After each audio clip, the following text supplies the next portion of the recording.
Bonjour et bienvenue dans le Kick Parade numéro 105. Salut Swan.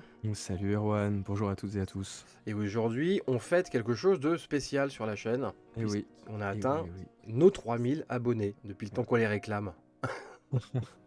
Non mais vous avez été super, ça a progressé là depuis le début de la chaîne, hein, ça progresse comme ça, petit à petit, Mm. brique par brique, on augmente, on augmente, on augmente. Et bah voilà, 3000 c'est quand même un chiffre assez symbolique, hein, donc Pour une chaîne de merci jeu, ça à tous et à commence à être, tous. ouais, ça commence à être un chiffre intéressant, on va dire. Surtout qu'on ne peut pas dire que non plus on fait des pieds et des mains pour gagner des abonnés à tout prix. Voilà, on fait notre truc, ce qu'on aime, et puis voilà, quoi. On cherche pas non plus à attirer forcément toujours plus de gens. Donc les gens ils viennent sur la chaîne naturellement, donc c'est très bien. Voilà, donc ça permet aussi d'avoir des. On sait que les abonnés qui y sont là pour ça et qui cherchent pas autre chose et qu'on n'a pas tout le temps à aller de l'avant en fait. Même si évidemment on a plein de projets, hein. Moi voilà, personnellement j'ai plein de projets d'émissions, mais voilà, il y a toujours le temps qui manque évidemment. En tout cas, c'est cool et on continue. Voilà. Eh oui, merci encore, vous êtes incroyables. Vous pouvez vous féliciter en commentaire, Tout à fait, félicitez-vous. exactement. S'auto-félicite. 10e position, c'est parti hein, pour le top. 10e position, eh bien, c'est Reviving Kathmandu. On l'avait évoqué en nouveauté. C'est ce petit jeu dans lequel il va falloir construire des monuments au Népal. C'est ça, dans la capitale ravagée de Katmandou. Voilà, il faut reconstruire et on avait indiqué qu'une partie des fonds allait servir à construire des écoles, justement, au Népal. Donc c'est pour ça notamment qu'il y avait beaucoup de jours de campagne. Donc c'était un jeu qu'on avait évoqué, oui, il y a 2 semaines, hein, qui progresse petit à petit. Il faut Ouais. savoir qu'il y a pas mal de stretch goals qui tombent au fur et à mesure, doucement mais sûrement. Ils n'ont pas eu les yeux plus gros que le ventre, ils sont plutôt honnêtes. Il faut savoir que voilà, le prochain est débloqué, il s'agit du mode solo. Oui. Voilà, donc et d'abord il y a eu un côté un petit peu upgrade de matériel, avec voilà, des plateaux creusés, des cartes de meilleure qualité, etc. Donc ils partent sur quelque chose de... On améliore la qualité, c'est-à-dire ils ont l'air quand même plutôt confiants dans leur gameplay. Et puis bah voilà, là, ils ajoutent ensuite un mode solo qui va venir agrémenter tout ça. Donc non, c'est une belle campagne. Alors ils en sont à 56 000 euros et 1339 contributeurs. 9e place, alors on va sur Bakerit, hein, Bakerit qui est une plateforme qui semble avoir du succès et va peut-être prendre de plus en plus de place dans le top 10. Et sur Bakerit cette semaine, il y a Soda Pop Collection, il y en a un autre, mais on le verra plus tard. Donc ce petit bundle de jeux regroupés dans des fausses canettes, donc jeux simples, jeux d'ambiance, jeux d'apéro, 92 380 euros, 1900 contributeurs, c'est la dernière semaine. Je dis jeux d'apéro, mais c'est pas tout à fait quand même des jeux d'apéro, parce que c'est quand même des vrais jeux de réflexion finalement, enfin en partie, pas tous, mais qui sont simplifiés, on va dire, qui sont faits pour être déballés très vite et jouer très vite. Tout cela dans une superbe boîte en forme de frigo. Donc c'est un produit très marketé, hein. Ouais, très Ouais, bien pensé. peut-être un petit peu trop, je trouve, Bah parce que oui, là, je trouve que, en fait, si le thème des jeux avait peut-être un peu à coller au packaging, pourquoi pas. Là, finalement, je vois pas vraiment le lien entre les jeux, l'ambiance, etc. Si ce n'est effectivement de dire, ah, regardez, ça sort facilement comme on sort une canette du frigo. Bah Mais en je trouve fait c'est que c'est ça. plus un... Ouais, c'est ça, Tu mais sors les c'est canettes de bière et trop... tu sors les canettes de jeu avec. C'est ça. C'est trop Voilà. marqué. Ouais, il y a peut-être un poil trop de marketing pour moi et Ouais, pas assez c'est. de réflexion autour du cœur même du gameplay. Après, comme tu le Ouais. disais, les jeux ont l'air sympas. C'est quand même la boîte qui nous avait donné Tank Garden, qui est un excellent jeu, Oui. donc Thundergriff Games. Ouais. Donc bon, voilà. Après, ils sont quand même plutôt honnêtes sur le jeu, sachant que toutes les règles sont décrites. Vous pouvez les récupérer directement sur le site. Voilà, vous pouvez acheter les trucs séparément ou tous ensemble. Plutôt intéressant, même si effectivement. Voilà, je pense que Bakerit, il y a encore un tout petit peu de travail à faire pour être un poil plus ergonomique Ouais. à la lecture. Voilà. Ouais, c'est un petit peu ardu encore. 8e place, il a perdu une place, c'est Lords of Vegas. Il en est à 192 000 euros, 1960 contributeurs, c'est la dernière semaine. C'est un beau succès. Moi, c'est un jeu que j'avais jamais entendu parler. Là, ils sortent beaucoup d'extensions, qui sont même carrément des jeux, des stand-alone, où on va visiter plusieurs villes pour gérer des casinos, et donc chaque ville aura sa mécanique de jeu. Donc voilà, c'est une gros add-on pour Lords of Vegas, et il va certainement finir au-delà des 200 000 euros, et certainement à plus de 2000 contributeurs, donc c'est un beau succès. 7e position, eh bien c'est la deuxième semaine de Sadie Face, Strange Nightmares, 192 000 euros, 1962 contributeurs, il reste 20 jours.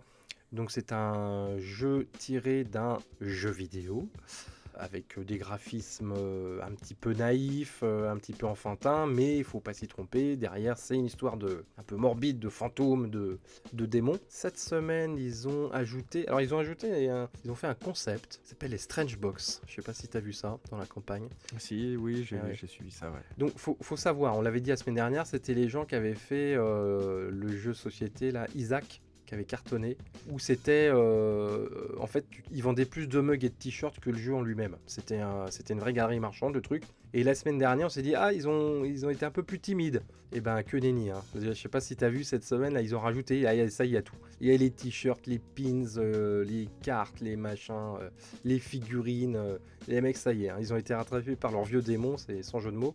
Et bon bah voilà quoi.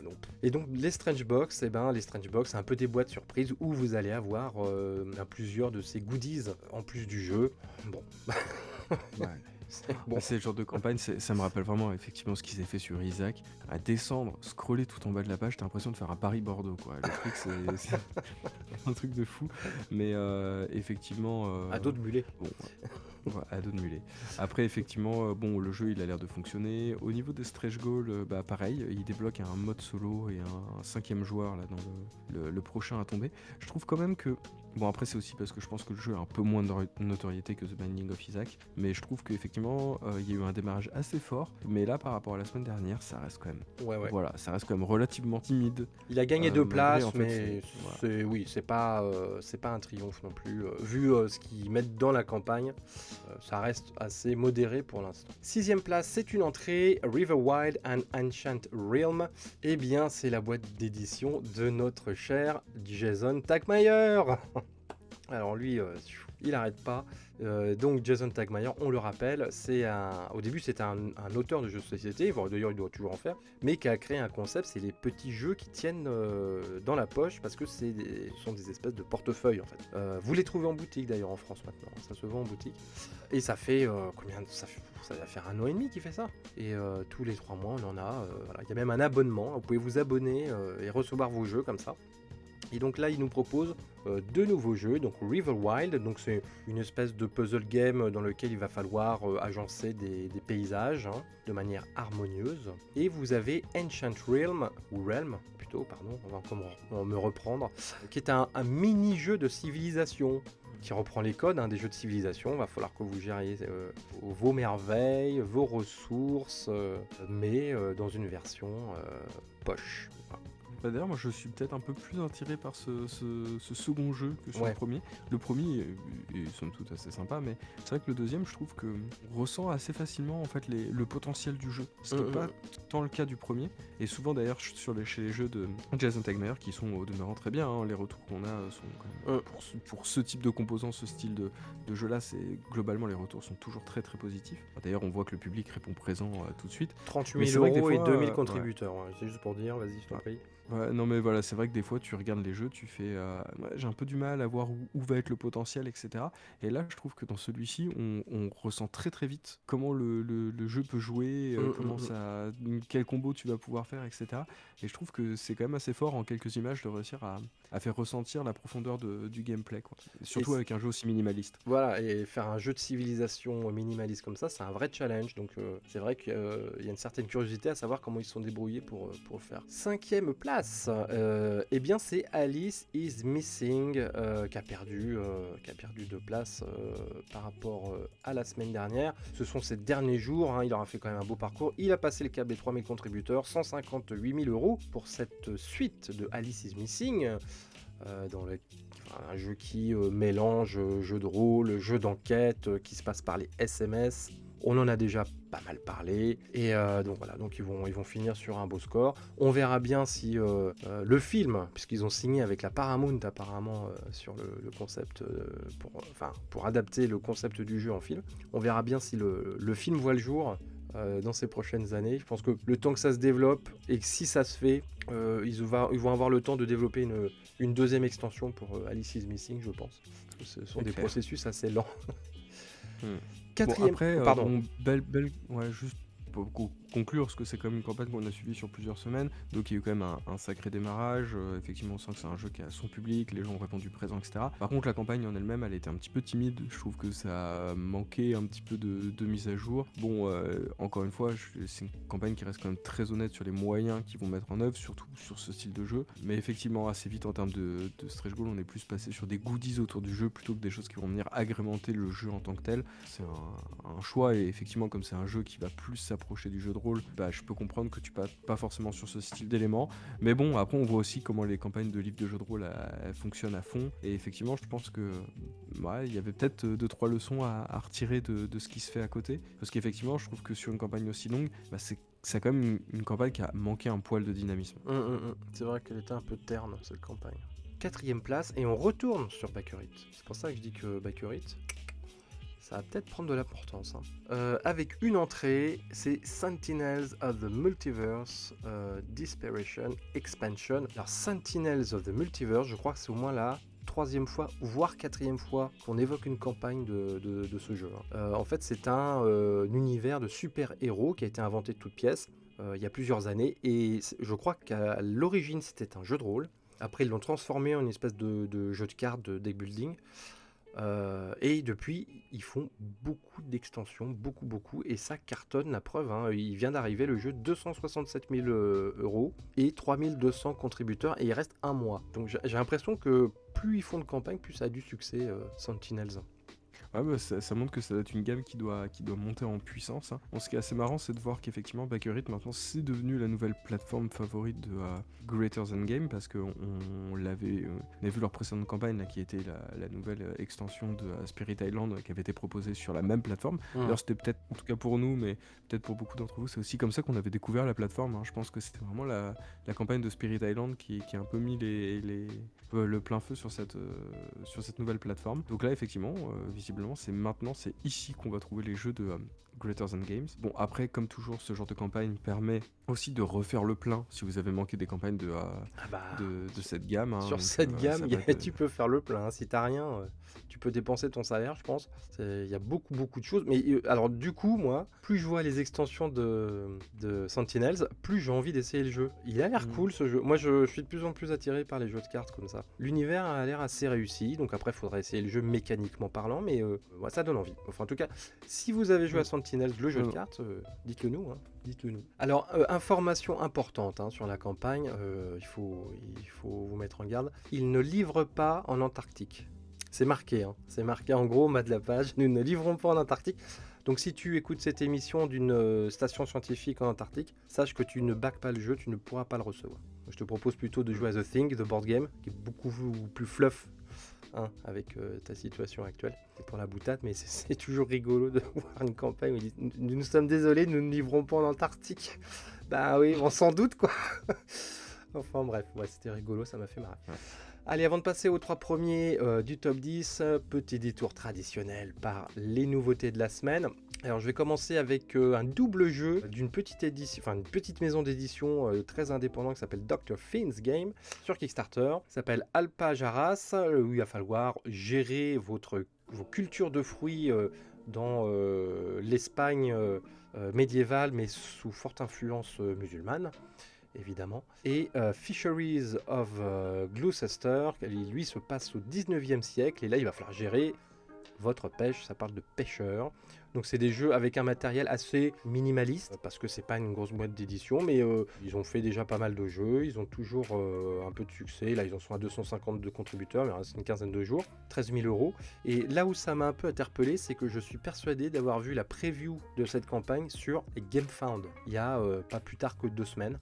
Je sais pas si quelqu'un peut me le confirmer dans les commentaires. Et donc ça c'est intéressant. Alors j'ai pas pu avoir de news. pourquoi ils ont changé subitement de plateforme pour leur campagne. Donc c'est... Voilà. Est-ce qu'ils ont préféré Kickstarter parce qu'il y avait plus de monde? Est-ce qu'ils se sont embrouillés avec GameFound? J'en sais rien. Mais je crois que c'est la première fois que je vois ça, un jeu qui est en cours de route passe d'une plateforme à l'autre. Je vais te laisser enchaîner avec... Alors ça, c'est pas moi qui l'ai repéré, donc je suis quand même assez furieux, parce qu'un jeu de science-fiction qui m'a échappé, c'est quand même les boules. Donc c'est toi qui veux le présenter. Oui, alors je vais être assez succinct parce que je pense que c'est le genre de jeu qu'on va typiquement retrouver dans le top 10 la semaine prochaine. Il s'agit de From the Moon, le dernier jeu de la boîte de jeu. Voilà. Donc la boîte de jeu, éditeur extrêmement reconnu, notamment pour It's a Wonderful World, extrêmement aussi connu pour la rapidité avec laquelle ils livrent leurs jeux. On les salue et on les félicite pour ça. Et qui ont fait un gros jeu l'année dernière, qui avait repris Malia, l'espèce de gros jeu d'aventure français, qui n'est pas encore livré. Hein, mais... Alors en gros, ça pourrait s'apparenter à un jeu de placement d'ouvriers, mais ils tiennent quand même à faire une distinction en disant qu'en fait, c'est pas que du placement, il s'agit aussi de crafter ces ouvriers. Donc voilà, vous allez avoir différentes actions, et en fait ces actions vont vous permettre de combiner différents éléments à vos ouvriers. Donc vous allez pouvoir le mettre par exemple dans des véhicules, vous allez pouvoir les équiper avec du matériel qui peut se clipser dans leur dos, etc., etc. Et donc c'est un jeu qui a l'air d'être extrêmement complet sur ce plan-là, avec effectivement une orientation très stratégique, avec un setup qui va varier en fonction de comment vous allez jouer, etc. Donc on retrouve quand même certains thèmes qui tiennent vraiment à cœur dans la boîte de jeu, hein, tout ce côté, même au niveau du visuel, etc. On est un petit peu en terrain connu. Donc voilà, moi je propose qu'on s'attarde pas trop sur ce jeu, parce que la semaine prochaine, c'est sûr, on vous en reparle. On va en reparler, ouais. Donc voilà, on va laisser. Puis en plus, ça me ferait du mal de parler d'un jeu d'espace sans que Erwan puisse participer.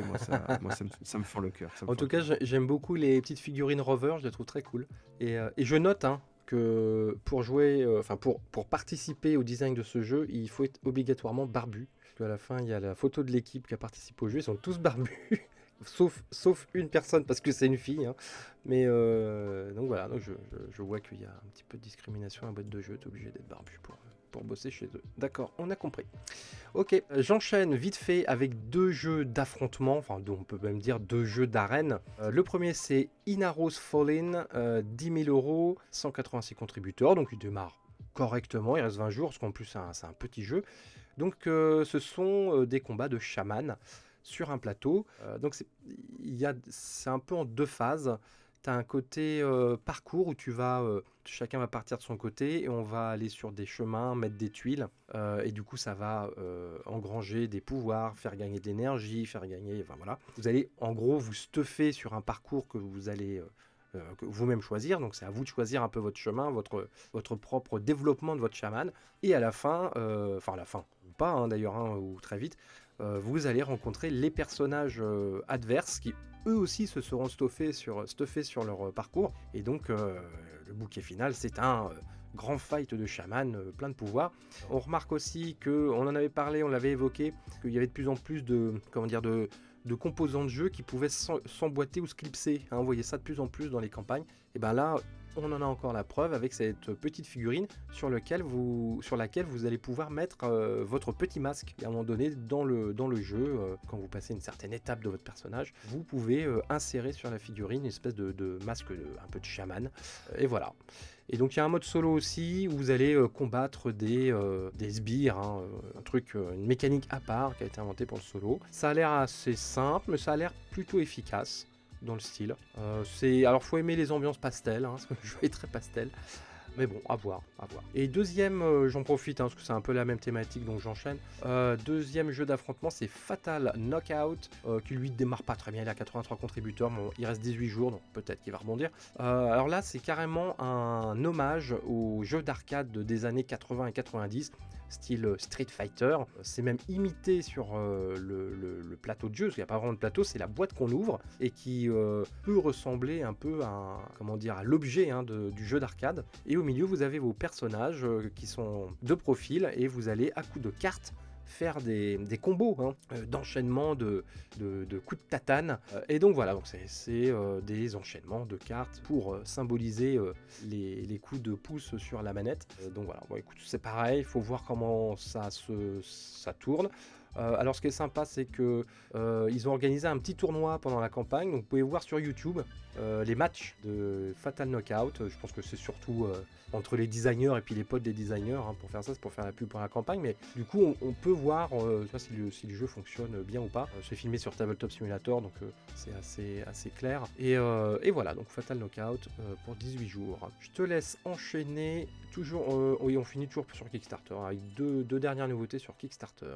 Ouais, tout à fait. Alors moi, je vais commencer par vous parler d'un petit jeu qui s'appelle Encounters Shattered Wastes. Voilà, je vous laisserai corriger mon anglais, hein, y a pas de problème. Donc en gros, ça va être un jeu solo ou coopératif d'affrontement de boss.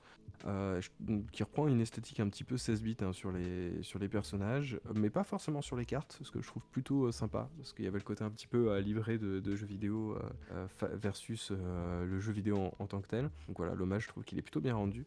C'est assez intéressant parce que vous allez incarner des personnages qui vont devoir se placer pour affronter un boss, donc déjà vous allez devoir vous placer sur le terrain, parce qu'en fait les boss vont faire en fait des attaques de zone, et donc du coup en fonction de la rangée que vous allez choisir, et ben en fait vous n'allez pas forcément prendre la même attaque, donc il va falloir un petit peu anticiper les attaques du boss. Vous allez commencer par drafter vos habilités en fonction de plusieurs styles de cartes de jeu. Quand un héros tombe à 0 point de vie, en fait ça ne signifie pas la fin, en fait il va réapparaître mais sous une forme éthérée avec de nouveaux pouvoirs et de nouvelles capacités. Et pareil pour les boss sont en 2 phases, donc ça reprend un peu des classiques du jeu vidéo, c'est à dire que quand vous le mettez à peu près à la moitié de sa vie, il réapparaît sur une forme un peu plus énervée qui va faire un peu plus de dégâts. D'ailleurs il y a un petit hommage, j'aime beaucoup, il y a un petit hommage à Elden Ring hein, sur le boss qui présente le plus dans le jeu, puisque sur sa deuxième phase en fait il remplace l'un de ses bras par une tête de dragon.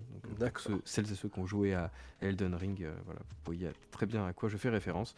Mais je trouve déjà l'esthétique plutôt sympa, même si des fois j'aurais aimé que voilà, les cartes soient peut-être un poil plus travaillées, etc. Mais je trouve que l'ambiance, le côté boss rush, le jeu vidéo, en plus je trouve que de profil comme ça rappelle vraiment les vieux Final Fantasy. Moi je trouve qu'il y a vraiment une good vibe qui se dégage de ce jeu, qui a l'air de jouer assez rapidement, qui coûte pas excessivement cher. Voilà, donc peut-être qu'on va le voir se développer. Moi je trouve que c'est une campagne qui est pas inintéressante. Bon, on est effectivement sur pas un gros produit, pas un gros rouleau compresseur en termes de matériel. Je trouve la proposition plutôt délicate. Non, en tout cas, il y a une version de luxe hein, pour le jeu qui coûte elle plus cher, hein, qui est à 119 €. Mais par contre, il y a tous les standees hein, avec les monstres et les héros et les boss en acrylique. Et c'est super joli parce que le design, qui est, comme tu disais, un peu 16 bits, ça va mais super bien avec les standees acryliques. Je trouve que ça se marie parfaitement. Et ça a vraiment de la tronche, quoi. En tout cas, en photo, ça fait super beau. On finit avec un petit jeu de cartes. Ouais, un tout petit jeu de cartes Tout petit voilà, jeu qui de est cartes. bientôt financé. Là. Il en est à 205 contributeurs. Là, il a 99% de financement, donc je pense que ça sera bientôt financé, qui s'appelle Last Fish. Donc c'est un jeu qui se joue de 2 à 6, des parties relativement courtes, avec un design un peu mignon kawaii. Ouais. Vous allez vivre dans un monde de chats rondouillards et un petit peu sorcier, et en fait voilà, vous allez devoir vous affronter. D'abord vous allez devoir choisir votre champion parmi les 6 qui sont les 8 qui sont disponibles il me semble, donc chacun va avoir un peu ses propres habilités, et puis ensuite vous allez devoir piocher des cartes, faire des combos à partir de celles-ci et vous affronter. C'est un peu du jeu d'affrontement très classique, très minimaliste, mais je trouve que la proposition esthétique est loin d'être vilaine. Ça aurait pu être japonais. Et ça aurait pu être japonais.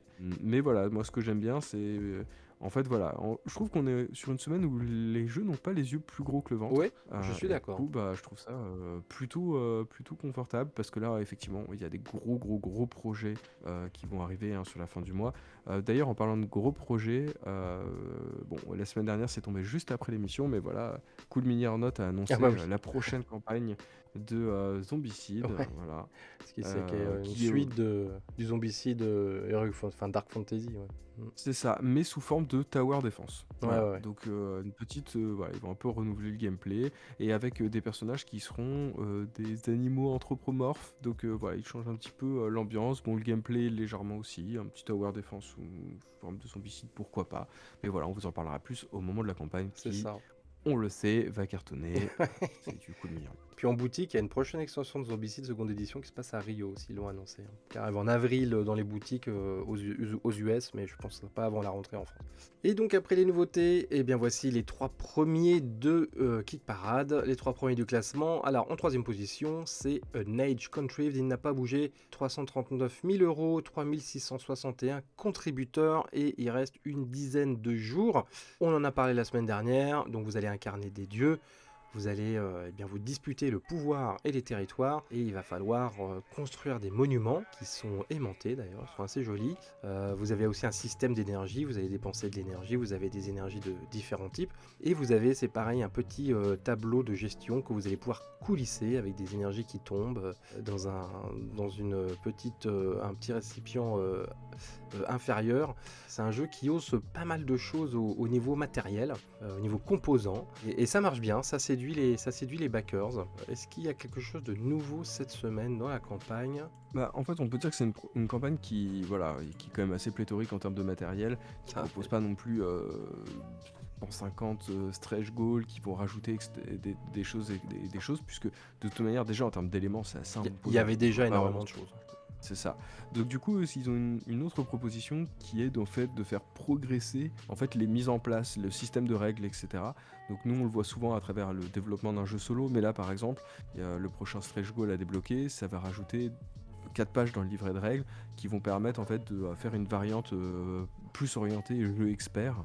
Et donc du coup, je trouve que c'est une proposition qui est pas si déconnante parce que bah, en fait, plutôt que de rajouter du matos et du matos, en fait, ils préfèrent réfléchir à une autre manière de jouer au jeu et de proposer ça en fait en alternative. C'est finalement un choix qui est assez rare. Je trouve ça plutôt intéressant comme manière de faire sans en fait, sans se mettre en difficulté. De toute façon, je pense C'est ça. qu'aujourd'hui, il y a des éditeurs, en fait, on a vu, il y en a de plus en plus qui mettent la clé sous la porte là, ces derniers temps. Et je pense que les nouveaux entrants sur le terrain du jeu de plateau en financement participatif, en fait, ils retiennent aussi Ouais, ils les apprennent les leçons leçons. voilà, d'une situation économique qui est quand même relativement instable. Donc ça sert à rien de partir dans une optique de on va vous rajouter des figurines et du matos, si ce n'est en fait se mettre potentiellement dans une difficulté financière, etc. Donc non, ils préfèrent réfléchir à partir du matériel qu'on possède déjà, comment en fait on peut vous proposer des alternatives. Et je trouve que bah, c'est peut-être une proposition qui est pas si inintéressante. Je suis d'accord. Deuxième position, The Red Dragon Inn, numéro 9. Donc il a perdu une place, il n'est plus premier du classe. Donc c'est la 9e extension de The Red Dragon Inn. Il en est à 306 000 euros, 4200 contributeurs. C'est la dernière semaine. Donc c'est un jeu qui a un énorme succès depuis des années. Parce que, bon voilà, 9e extension. Qui est pourtant... Enfin, le concept est rigolo. Hein, c'est l'après-donjon. C'est une fois que vos aventuriers ont ramassé les loots, ils se retrouvent à la taverne et ils font des jeux à boire et ils risquent de se faire voler. Enfin voilà, c'est un jeu de cartes, hein, un jeu de gestion de cartes. Et je pense que ça doit être très bien parce que sinon il n'y aura pas eu autant d'extensions et ça n'existait pas depuis tant d'années. Voilà, moi je suis pas très fan des designs, mais enfin bon. Voilà, il a perdu une petite place cette semaine. Et donc quel est le nouveau numéro 1 de Kick Parade? Ah, si vous avez suivi depuis le début, je pense que vous avez deviné. Moi, je pensais pas qu'il allait cartonner autant. Je pensais qu'il allait y avoir du succès, mais en général, ça se retrouve rarement premier. Et ben, c'est le nouveau Shem Phillips, Scholars of the South Tigris, et il en est à 326 000 euros, 4600 contributeurs. C'est déjà la dernière semaine. La semaine dernière, on en a déjà parlé. On a eu un commentaire aussi d'un viewer qui nous expliquait pourquoi il aimait Shem Phillips, pourquoi il considérait que c'était un grand auteur de jeux de plateau. Donc je vous invite à lire ce commentaire. Là, j'aime beaucoup le concept. Donc vous allez regrouper des manuscrits qui viennent du monde entier. Vous allez devoir trouver des traducteurs pour les traduire en arabe pour nourrir votre grande librairie orientale. Je trouve que c'est une très jolie thématique. Et puis la mécanique, elle a l'air vraiment béton. Après, ce que je trouve toujours un petit peu dommage, c'est pas la première fois qu'on fait ces reproches sur les campagnes de Sean Phillips, c'est que tu dis, voilà, le mec il a 22 projets avec Garfield Games. Cette gamme de jeux, en fait, elle comprend déjà un nombre de boîtes assez pléthorique. Je trouve qu'aujourd'hui, faire une campagne de financement participatif avec quelque chose d'aussi austère, avec finalement assez peu d'évolution dans la campagne. Bon voilà, il y a la possibilité d'avoir des promo packs, etc. On est clairement dans de la précommande, on va pas se mentir. Mais je trouve que voilà, sur ce genre Oui, c'est sûr que... si faire une campagne que tu comptes pas faire vivre sur la durée, bah, dans ce cas-là, tu fais une page Game on Tabletop et tu Hmm. proposes sous forme de précommande. Enfin, je veux dire, ça se fait aujourd'hui et je trouve ça très bien, tu vois. Hmm. Mais là, effectivement, bah voilà, on va avoir 2 semaines d'un jeu qui finalement va stagner. On va juste Hmm. pouvoir dire que bah il y a le nombre de participants qui a augmenté, etc. Bon, après, enfin tout ne doit pas tourner autour de Kick Parade, mais on est quand même dans du participatif. Et là, je trouve que le participatif, il manque quand même, tu vois. Ouais. Et on se repose beaucoup sur ces lauriers, il se repose beaucoup sur ces lauriers qui sont, d'après vos commentaires, extrêmement mérités. Et c'est vrai que des jeux que j'ai testés de ce créateur, c'est très très bien. Mais voilà, quoi, dans ce cas-là, bah, enfin, peut-être que c'est pas sous cette forme-là que tu devrais, enfin, que cet éditeur devrait proposer ce type de jeu sur Kickstarter. Je Mais trouve ça un petit peu dommage. c'est assez paradoxal d'ailleurs parce que lui qui a l'air d'avoir vraiment une grosse communauté de fans, il joue pas du tout avec. Quand je dis jouer, hein, c'est avoir une interaction. Donc peut-être qu'il le fait sur d'autres réseaux sociaux, hein, c'est possible. En tout cas, c'est vrai que sur les campagnes Kickstarter, c'est très froid. Bon voilà, en tout cas, il est numéro 1 quand même de ce Kick Parade. Merci beaucoup de nous avoir suivis. Encore merci pour vos 3000 et quelques abonnements. C'est génial. La semaine prochaine, il y a une grosse campagne qui arrive. J'en dis juste 2 mots. C'est Maladoom, qui est la version Heroic Fantasy de Core Space, qui est un jeu de figurines spatiales que moi j'adore, j'ai tout. Et il y aura une vidéo du troll savant avec le co-designer, une interview du co-designer Colin Young. Je crois qu'on sera même la seule vidéo en français, donc qui vous présente tout l'univers, la mécanique, etc. Donc voilà, ça sera à surveiller. Et on vous en reparle évidemment la semaine prochaine en détail. Salut Swan, à la semaine pro. Salut Erwan, à la prochaine. Et Ah, puis bah, on se retrouve la semaine prochaine avec, on espère, peut-être 3100 abonnés. qui sait. Allez, ciao tout le monde. Salut à tous.